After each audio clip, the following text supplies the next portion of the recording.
Olá, tudo bem? Sou o professor Júlio César Sanches e nós vamos tratar nesse momento uma aula muito importante a respeito da ação renovatória. A ação renovatória, uma das ações locatícias mais importantes, mais cobradas no concurso da magistratura, mais cobradas também em diversos concursos públicos, inclusive o exame da OAB, primeira e segunda fase. Vamos tratar dessa ação, dessa importante ação juntos então. Vamos lá. Importante também compreender alguns aspectos para que você possa atuar na prática. Quando falo da ação renovatória, essa ação tem o objetivo de uma renovação compulsória do contrato de locação. Professor Júlio, quem vai fazer essa renovação? O judiciário. Você pede, solicita ao judiciário uma renovação compulsória, uma ordem judicial para que ocorra a renovação de contrato. É importante lembrar que essa ação cabe sim na locação comercial ou não residencial.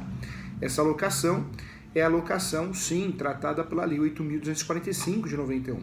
Nós sabemos que essa lei, a 8.245 de 91, ela vai tratar, sim, de 3 aspectos de locação. Locação residencial, não residencial e também por temporada.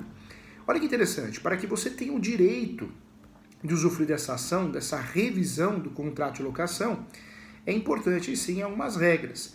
Entre essas regras, que você esteja com o aluguel em dia. Então não pode pedir uma renovação compulsória àquele que por algum motivo não consegue pagar, quitar os aluguéis. Tá? Então é uma dica importante que eu dou para você. Muitos colegas advogados esquecem desse detalhe. Então você que é meu aluno da pós-graduação em Direito Imobiliário, não pode esquecer desse detalhe. Toda vez que o cliente te procure e você perceba que é um caso de uma ação renovatória, fique atento. Ele precisa ter, sim, recibos, comprovantes de pagamento. Os aluguéis devem, sim, estar em dia, não pode ter débitos, tá? Nem de aluguéis e nem de acessórios. Tá? Uma regra importante, uma regra jurisprudencial, tá bom? Vamos agora tratar dos elementos objetivos, dos requisitos obrigatórios da ação propriamente dita. Para que você tenha o direito de fazer a ação renovatória, o contrato precisa ser escrito. Anota aí, contrato escrito, isso mesmo. Se não tem contrato escrito, esquece, não pode utilizar a ação renovatória. Segundo requisito, essa locação, o contrato tem que ser escrito, mas essa locação tem que ser no mínimo 5 anos. 5 anos de locação. Professor Júlio, mas peraí, o contrato é de 2, outro é de 3, não importa. 5 anos de locação, a lei não esclarece que tem que ser 5 anos de contrato. Olha a pegadinha aí. Não é 5 anos de contrato, 5 anos de locação. E como que eu provo esses 5 anos de locação? Através de contratos, mas não precisa ser um contrato só. Podem ser diversos contratos, vários contratos, tá? Então fique atento a isso, porque eu estou falando sim de uma situação que eu consiga provar a locação de 5 anos através de diversos contratos, mas não preciso de um contrato. É cumulativo esses contratos, tá? Outro detalhe importante também, o contrato tem que ser determinado. Anota aí também, mais um requisito, o contrato tem que ser determinado. Nós sabemos que na locação muitos contratos são indeterminados. Se esse contrato for indeterminado, quebrou esse requisito para usufruir da ação renovatória. O contrato tem que ser determinado, ok? Então, primeiro requisito, escrito. Escrito. Segundo requisito, determinado. Falamos aqui também da situação dos 5 anos. 5 anos de contrato. Não precisa ser um contrato, pode ser uma soma de vários contratos. 5 anos no imóvel. Outra regra importante, 3 anos na mesma atividade. 3 anos na mesma atividade. Então, tem que ter 3 anos na mesma atividade. Então, vou voltar aqui nos requisitos então. Precisa do contrato escrito, determinado, 5 anos provando, né, essa relação locatícia, 3 anos na mesma atividade, você pode usufruir dessa ação, a ação renovatória, que é uma renovação compulsória, tendo esses requisitos. Não vamos esquecer que essa ação cabe, nesse momento, conforme doutrina e jurisprudência, para a locação de imóveis comerciais, industriais, empresariais, não residenciais, tá? Tudo a mesma coisa, ok? Professor, existe uma discussão, caberia essa ação numa situação de shopping center, locação de shopping center? Tem jurisprudência que esclarece que sim, tem jurisprudência que esclarece que não. É uma discussão jurisprudencial. Eu defendo no meu livro que sim, cabe porque o shopping center não deixa de ser uma locação, claro que tem regras próprias, mas é uma locação não residencial, comercial, portanto, seria perfeitamente possível usufruir da ação renovatória.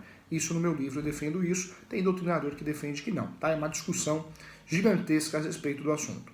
Vamos lá, você só pode fazer a ação renovatória quando você tem um prazo de segurança. Você não pode pular esse prazo, perder esse prazo, senão você perde o direito de fazer a ação renovatória. Professor Júlio, quando que eu posso fazer essa ação renovatória? Veja, sempre no último ano do contrato, 6 meses antes do final. 6 meses antes do final. Seria a mesma coisa dizer, no último ano do contrato, em vigência, 6 meses antes ou nos 6 primeiros meses. É tudo a mesma coisa, concorda? Os 6 primeiros meses ou antes dos 6 últimos, dá na mesma.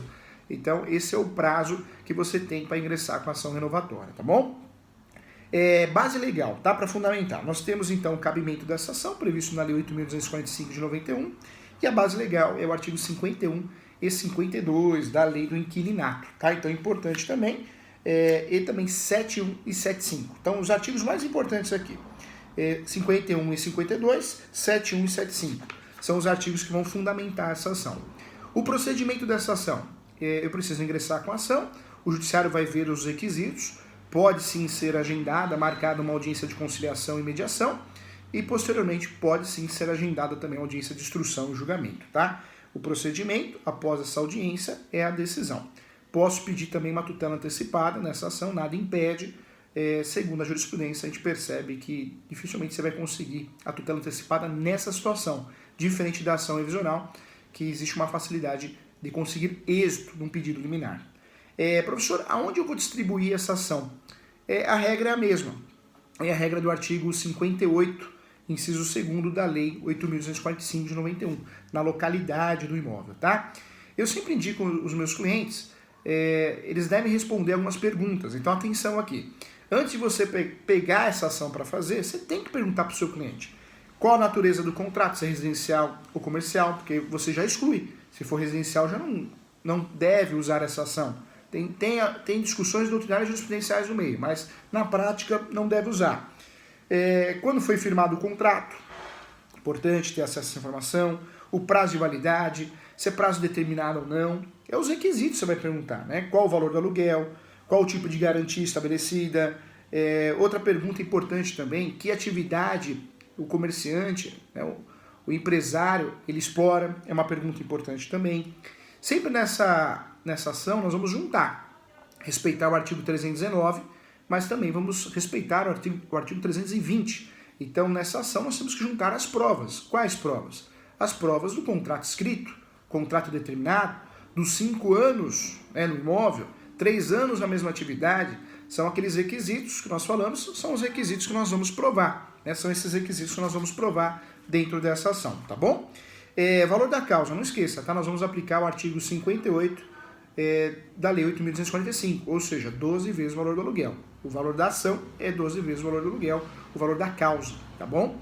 Lembrando que tem custas, né, a taxa judiciária, a citação, salvo se você for beneficiado pela justiça gratuita, conforme o artigo 98.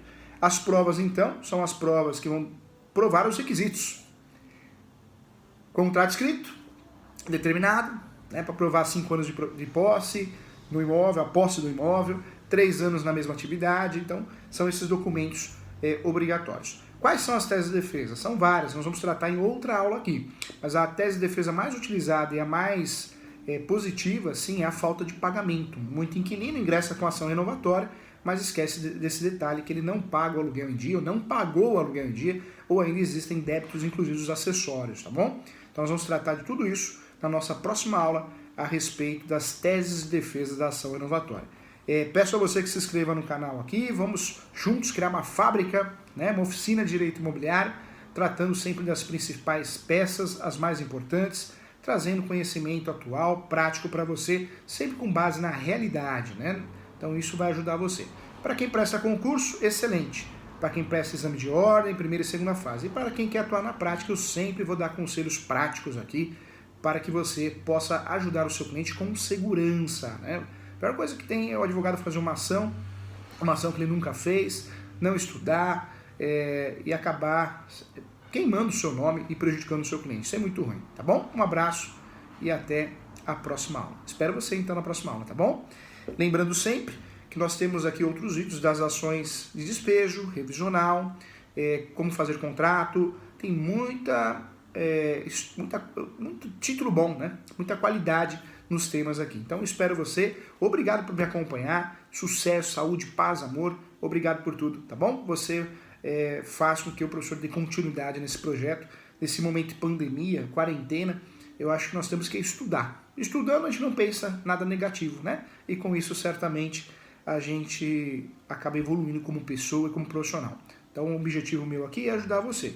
Lembra você, se você quiser participar do sorteio do livro do professor, eu sorteio um livro por mês, na última semana, o Manual de Prática em Direito Imobiliário. Então, se você quiser participar, manda lá no meu e-mail, julio.professor.direito@gmail. Vou repetir, tá? julio.professor.direito@gmail. Manda um e-mail e fala assim, professor Júlio, quero participar do sorteio do livro. Eu te incluo no sorteio todo mês. Na última semana eu sorteio um livro. Isso já faz uns 4 meses já. Vou continuar fazendo, tá bom? Sorteio o livro para você, tomara que você ganhe e que você consiga aproveitar esse manual muito prático, muito bom, um dos livros de direito imobiliário mais vendidos no Brasil. Um abraço e até a próxima aula.